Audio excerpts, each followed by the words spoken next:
one of the things that we talk about, and you mention quite often in your book as well, is psychological safety, right? And creating that safe space for someone.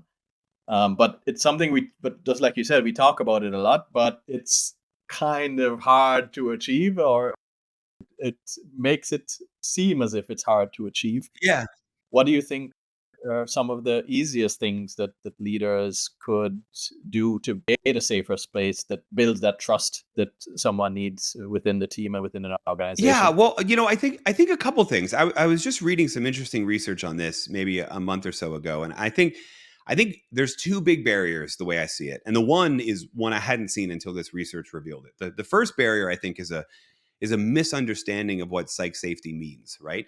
And even like when we use that term, sort of a safe space, I think a lot of people, I think that term's great in the corporate setting, but then a lot of people think back to these like headline grabbing stories of safe spaces in college where there's like cookies and milk in case you feel triggered and all of this. They're just like, okay, that seems a little bit too much coddling. Is that what we're going?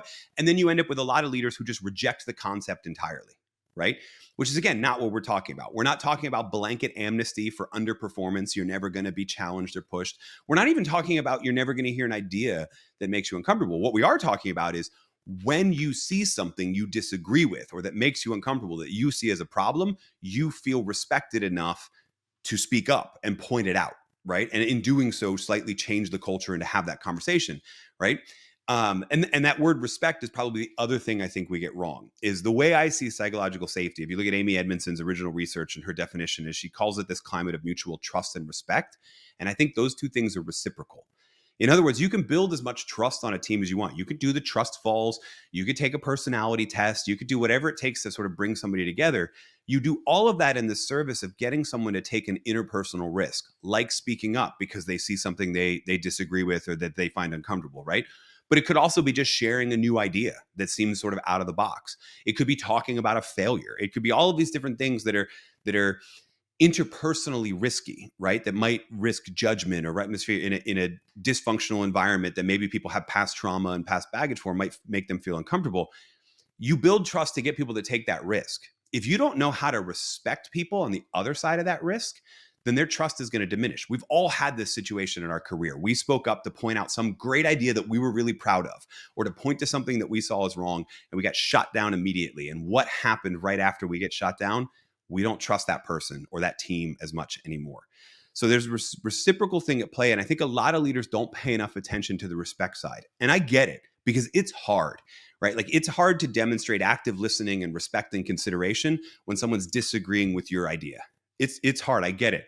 But the reward is worth it, right? Because what you see is you get to see a lot more of what reality looks like. You have a lot fewer blind spots when you have people on your team who are willing to speak up. In fact, I don't ask questions about trust when I am working with individual leaders. The first question I ask to gauge psychological safety is, when was the last time someone on your team disagreed with you?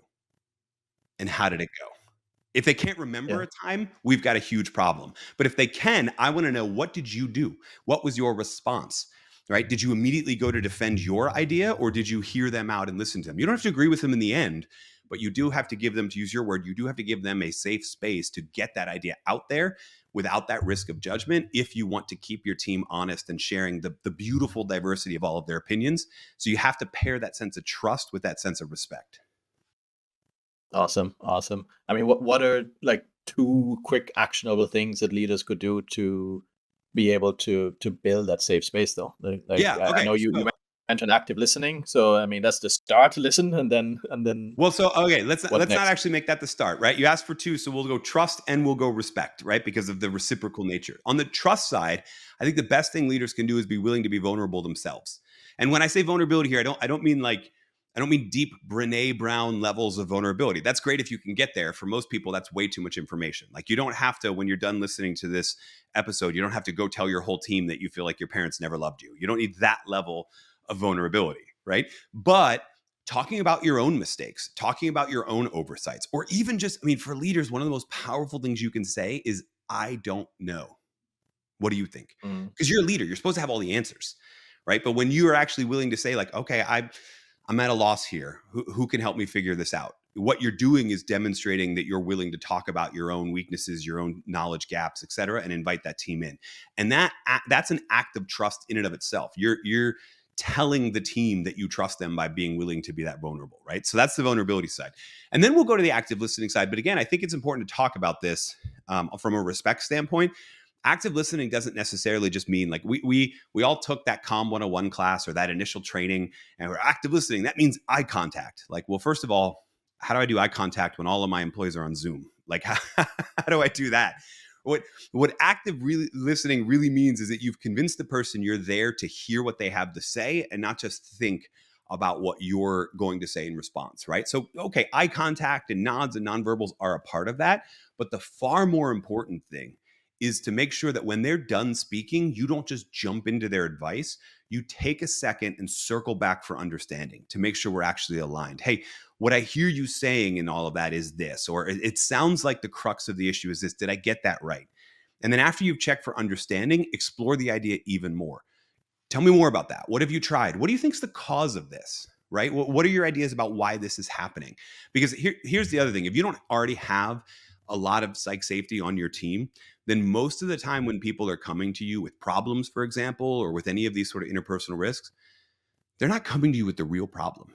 They're coming to you with like a sanitized, minimized version of the problem that they would feel comfortable admitting because they're still worried about your reaction. And so if you just jump right into advice, great, here's what we're going to do. You're giving advice on the wrong problem and you're still not helping them see that they can trust you, right, to share the reality of what's really going on. So when you check for understanding and you ask those follow-up questions, you get more of the story and you also get that person feeling truly heard and considered, feeling respected. And so their level of trust goes up. Then you can get into your advice. I'm not saying don't ever offer your take on what they should do. People do come to you with problems and want ideas for solutions. That's part of being a leader. But make sure they're actually coming to you with the real problem and that they feel heard when they come to you before you jump into that advice. Hey, if you're getting value from today's conversation, make sure you subscribe right now so you don't miss any future episodes of the Aspire to Inspire podcast.